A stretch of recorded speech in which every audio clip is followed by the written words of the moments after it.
മകുടം directed by written by screenplay by Vishal. ഒരു കാട്ടവരാതം പണി വച്ചിരിക്കേ വിശാൽ. ഒരു പോർട്ടും ഒരു അച്ഛനും ഒരു മകനും ഒരു മെഡിക്കൽ റബ്ബും ഒരു ഡോണും ഒരു കാറും ഒരു എന്ത് പടോടാ. സത്യത്തില് എഡിറ്ററിനെ സമ്മതിച്ചു കൊടുക്കണം കേട്ടാ. ഇതിലെ എഡിറ്റർ എങ്ങനെയാണ് ഇതൊക്കെ കുത്തി കയറ്റിയെന്ന് അറിഞ്ഞുകൂടാ. ഈ ഒരു സീൻ വരുമ്പോ എഡിറ്റ് ചെയ്യുമ്പോ മിക്കവാറും വിശാലം പുറകെ ഇരുന്ന് പറയുമായിരിക്കും, ഇത് മാറ്റണ്ട, ഇത് മാറ്റണ്ട, ഇതിരിക്കട്ടെ, ഇത് നല്ല കിടിലൻ സീന്, ചേട്ടാ ഇത് മാറ്റ, ഇത് മാറ്റണ്ട, ഇത് മാറ്റണ്ട. അങ്ങനെ ഒരു പടം മുഴുവൻ മാറ്റേണ്ട സീനുകളൊക്കെ മാറ്റാതെ അത് കുത്തിക്കയറ്റിയ ഒരു പടം, ഒരു കാട്ടപരാധം. അതാണ് മകുടം. ഇതില് മെഡിക്കൽ, നമ്മൾ ട്രെയിലറിൽ കണ്ട പോലെ അച്ഛനും മോനുമാണ് പടം. ഒരു മെഡിക്കൽ റബ്ബും ഒരു ഗുണ്ടയും. ഇതില് വൻ വിഷയം എന്താണെന്നറിയോ? ഗുണ്ടയെ കാണിക്കുന്ന ഭയങ്കര സർപ്രൈസിങ് ആണ്. അത് ഫസ്റ്റ് ഹാഫിൽ ഗുണ്ട വരൂല, ഫസ്റ്റ് ഹാഫിലേക്ക് ഗുണ്ടയെ കാണിക്കൂല, ഇങ്ങനെ ബ്ലർ ചെയ്ത് മാറ്റി, അങ്ങനത്തെ ഒരു ലെവലില് സർപ്രൈസ് ആണ്. സർപ്രൈസ്, വലിയൊരു ക്യാരക്ടർ റിവീൽ ചെയ്യാൻ പോവുകയാണ്. എന്നിട്ട് സെക്കൻഡ് ഹാഫിൽ വരും ഒരാവശ്യമില്ലാത്ത ഒരു മണ്ട പോയ ഒരു ക്യാരക്ടർ. ഫസ്റ്റ് ഹാഫിലേക്ക് വരുമ്പോ ഇതില് മെഡിക്കൽ റെപ്പായിട്ടാണ് വിശാല് വരുന്നത്. അതായത് വിശാല് എല്ലാവർക്കും സ്നേഹത്തോടെ നല്ലത്, ഒരു വളരെ കൈൻഡ് ആയിട്ടുള്ള ഒരാള്, വളരെ പാസങ്ങളൊക്കെ കോരിച്ചൊരിയുന്ന ഒരാള്. ഡോക്ടേഴ്സൊക്കെ ഈ പ്രിസ്ക്രിപ്ഷനും മരുന്നുകളൊക്കെ എഴുതി പോകുമ്പോഴും പറയുന്നത് ഇത് ആൾക്കാരെ കൊല്ലില്ലേ, അല്ലെങ്കിൽ ഇത് ഗർഭിണികൾക്ക് അത് ദോഷമാവില്ലേ എന്നൊക്കെ പറഞ്ഞ് ആ ഒരു മരുന്നുകളൊക്കെ ഒന്നും വിൽക്കാതിരിക്കുന്ന വളരെ നന്മയായ ഒരു മെഡിക്കൽ റെപ്പ്. അങ്ങനെ ആവുമ്പോൾ ഡോക്ടേഴ്സ് ഒന്നും ഈ മെഡിക്കൽ റെപ്പിനെ അടുത്തെത്തിക്കൂല, പോടെ ഇപ്പം വന്നായി നമുക്ക് കച്ചവടമൊന്നും നടക്കൂല, അങ്ങനത്തെ ഒരു സെറ്റപ്പിലുള്ള ഒരു മെഡിക്കൽ റെപ്പ് നന്മയായ. ഇതിൽ വിശാലൊരു കല്യാണം നടക്കാൻ വേണ്ടിയിട്ട് പോവാണ്. അപ്പോൾ അമ്മായച്ചനായിട്ട് അമ്മായച്ചനാണെന്ന് തോന്നുന്നു തമ്പിരാമയ്യ അവർ വന്നു. തമ്പിരാമയുടെ ഒരു സാധനമുണ്ട്, അതായത് പുള്ളിക്ക് കാറ് വേണം, പുള്ളിയുടെ മരുമോന് കാറ് വേണം. എന്ത് ജോലി ആവട്ടെ, ഏത് ജാതി ആവട്ടെ, ഒന്നും കുഴപ്പമില്ല, കാറ് വേണം. കാറില്ലാത്തവന് പെണ്ണ് കൊടുക്കൂലെന്ന് പറഞ്ഞു.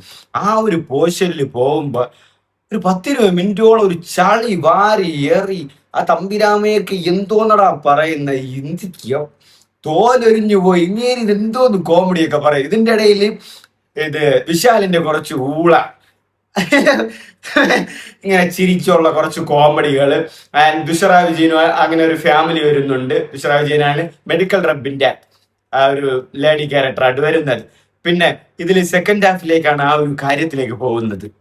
സെക്കൻഡ് ഹാഫിലേക്ക് പോകുമ്പോ ലിംഗ വരികയാണ്, റൈസ് ഓഫ് ലിംഗ. ഈ ലിംഗ എന്ന് പറയുന്ന ആരാണ്? ഗുണ്ടയാണ്. പക്ഷെ അവിടെ ഒരു പോർട്ടും ഉണ്ട്, വിശാഖപട്ടണം, അവിടെ ഒരു പോർട്ടും ഉണ്ട്. ആ പോർട്ടിൽ വേറെ എന്ത്, അതായത് തെറ്റായുള്ള ഒരു കാര്യങ്ങളൊക്കെ അവിടെ ഇറക്കാൻ സമ്മതിക്കൂല. നമ്മൾ ട്രെയിലർ കണ്ടാൽ മനസ്സിലാവും, തെറ്റായുള്ള കാര്യങ്ങൾ ഞാനിവിടെ ഇറക്കാനും വിടൂല, ഞാനിവിടെ ഇറക്കത്തുമില്ല, അങ്ങനത്തെ ഒരു സെറ്റപ്പ് ഉള്ള ഒരു ആ ഒരു ഗുണ്ടയ്ക്ക് എവിടെ നിന്നാണ് ഈ കാശും പണവും ഒക്കെ കിട്ടുന്നതെന്ന് മനസ്സിലാവും. കാരണം നന്മ മാത്രം ചെയ്യുന്ന ആൾക്കാർക്ക് എവിടെ നിന്നാണ് പൈസ കിട്ടുന്നതെന്ന് പിടികിട്ടുന്നില്ല. അങ്ങനത്തെ ഒരു ലോജിക് ആ സിനിമയിലും കാണിക്കുന്നുണ്ട്. അഞ്ജലിയാണ് റൈസ് ഓഫ് ലിംഗ, അതായത് അച്ഛൻ ക്യാരക്ടറിലേക്ക് വരുന്നത്, അച്ഛൻ ക്യാരക്ടറിന്റെ ലേഡി ക്യാരക്ടറായിട്ട് വരുന്നത്. അവൻ ആ അഞ്ജലിയുടെ പുറകെ നടക്കുന്നതാണ് സെക്കൻഡ് ഹാഫിൽ വരുന്നത്. എവിടാ മാസ്, എവിടാ നീ എന്തോന്ന് ഇവിടെ ചെയ്തത്, അല്ലെങ്കിൽ നീ ഇവിടുത്തെ ആരാണ്? ഞാൻ ഇവിടുത്തെ ഡോൺ ആണ്, എന്നിട്ട് എന്ത് ചെയ്ത്? അല്ല ഞാൻ ഒന്നും ചെയ്തില്ല, പക്ഷെ ഞാൻ ഇവിടുത്തെ ഡോൺ ആണ് എന്നൊരു സെറ്റപ്പിലാണ് പടം മുന്നോട്ട് പോകുന്നത്. ഇതില് നമ്മളെ ട്രെയിലറിൽ കണ്ടുപോലെ ഇളയരാജയുടെ ഒരു പാട്ട്, കോപ്പിറൈറ്റ്സ് ഒക്കെ വാങ്ങിക്കാണും, ഇളയരാജയുടെ ഒരു പാട്ട് ഇട്ടിട്ട് ഒരു ചെറിയൊരു ഒരു ഫണ്ണും ഒരു ഡാൻസും ഒരു ഇടിയോട്ടായിട്ട് വൈബാക്കാൻ നോക്കി, ശ്രമിച്ച് വൈബാക്കാൻ എല്ലാവരും ഇൻട്രസ്റ്റിംഗ് ആയിട്ട് നോക്കിയതാണ്. പക്ഷെ പറ്റിപ്പോയി, പാളിപ്പോയി. ഒരു അപരാധം തന്നെയാണ് വിശാൽ ഇവിടെ സൃഷ്ടിച്ചിരിക്കുന്നത്. ഇതില് വിശാല് ഡയറക്റ്റും ചെയ്തിട്ടുള്ളത്. പുള്ളിയുടെ കുറച്ച് വീഡിയോസ് ഒക്കെ ഞാൻ ഇൻസ്റ്റയിൽ കണ്ടിട്ടുണ്ടായിരുന്നു. അഭിനയിക്കുകയും ചെയ്യുന്നു, ഓടി വന്ന് ആക്ഷൻ കട്ടും പറയുന്നു, അങ്ങനെയൊക്കെ ഉള്ളായിരുന്നു. പക്ഷെ ഡയറക്ഷൻ വിശാലിന് പറ്റിയ പണിയല്ല. കാരണം ഡയറക്ഷന് വേറെയൊക്കെ എന്തൊക്കെയോ ചെയ്യാനുണ്ട്. വിശാല മാത്രമാണ് ഫോക്കസ് ചെയ്തിട്ടുള്ളത്. ഏത് കാട്ടവരാத സീനായാലും വിശാലിന് അത് സൂപ്പറായിട്ട് തോന്നിയെന്നാണ് എനിക്ക് പേഴ്സണലി പറയാനുള്ളത്. പിന്നെ എനിക്ക് ആകെ പോസിറ്റീവായിട്ട് തോന്നിയത് ജി വി പ്രകാശ് കുറച്ച് BGM മൺ സാധനമൊന്നുമല്ല, പക്ഷെ ഈ പടം വെച്ച് ആ ഒരു BGM, ആ ഒരു പാട്ടുകളൊക്കെ ഒരു വളരെ നന്നായിട്ടുണ്ടായിരുന്നു. അത് മാത്രമായിരുന്നു ഇതെങ്കിലും കിട്ടിയല്ലോ എന്നുള്ള ഒരു സിറ്റുവേഷൻ. അതായത് ഒരു തെലുങ്ക് ഫോക്ക് സോങ്, ഈ ടിക്ടോക്ക് ടൈമൊക്കെ അങ്ങനത്തെ ഒരു പാട്ടുണ്ടല്ലോ, അതിന്റെ ഒരു അത് മിക്കവാറും റൈറ്റ്സ് ഒക്കെ വാങ്ങിയാണോ അത് കോപ്പി അടിയാണോ എന്നൊക്കെ കണ്ടു തന്നെ അറിയണം. ആ ഒരു പാട്ടിന്റെ ഒരു തമിഴ് വേർഷൻ ആയിട്ട് ഒരു പാട്ടൊക്കെ ഉണ്ടായിരുന്നു, അഞ്ജലി വിശാലും ഒക്കെ ആയിട്ട്.